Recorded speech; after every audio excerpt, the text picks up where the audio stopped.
ತಮಿಳುನಾಡಲ್ಲಿ 9 ಜನ ಪೊಲೀಸರಿಗೆ ಗಲ್ಲು ಶಿಕ್ಷೆ ಆಗಿದೆ. ಅಲ್ಲಿ 2 ಸಾವಾಗಿದೆ. ಒಂದು ಬಂದಿ ತಂದೆ ಮತ್ತು ಮಗ. ತಂದೆಯ ಹೆಸರು ಜೈರಾಜ್, ಮಗನ ಹೆಸರು ವಿನೆಕ್ಸ್. ಜೂನ್ 19, 2020 ನಡೆದಿದ್ದು. ಸೊ ಒಂದು ಪುಟ್ಟ ಮೊಬೈಲ್ ಶಾಪ್ ಅಲ್ಲಿ ತಂದೆ ಮಗ ಕೆಲಸ ಮಾಡ್ತಿದ್ರು. ಅಲ್ಲಿ ಒಂದು ರೂಲ್ ಇತ್ತು ಗೊತ್ತಾ, ಇವಾಗ ಯಾರ ಅಂಗಡಿನ ಇಷ್ಟು ಅವರ್ ಮೇಲೆ ಓಪನ್ ಮಾಡಿದ್ರೆ ಪೊಲೀಸ್ ಅವ್ರು ಬಂದು ಅವ್ರನ್ನ ಅಂಗಡಿ ಕ್ಲೋಸ್ ಮಾಡ್ತಿದ್ರು ಅಂತ. ಲಾಕ್ಡೌನ್ ಟೈಮಲ್ಲಿ ರೂಲ್ಸ್ ಬ್ರೇಕ್ ಮಾಡಿದ್ದಕ್ಕೆ ತಂದೆನ ಅರೆಸ್ಟ್ ಮಾಡ್ತಾರೆ.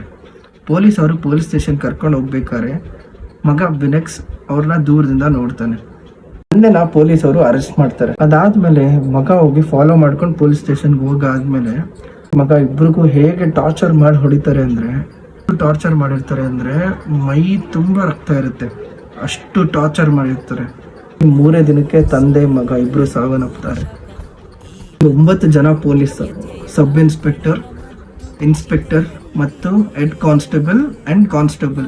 2026 ಏಪ್ರಿಲ್ 6 ಕೋರ್ಟ್ ಒಂದು ತೀರ್ಪು ನೀಡುತ್ತೆ. ಯಾರ್ಯಾರು ಪೊಲೀಸ್ ಇನ್ಕ್ಲೂಡ್ ಆಗಿದ್ರು ಈ ಕೇಸಲ್ಲಿ 9 ಜನನ್ನು ಗಲ್ಲು ಶಿಕ್ಷೆ ನೀಡಲಾಗುತ್ತೆ.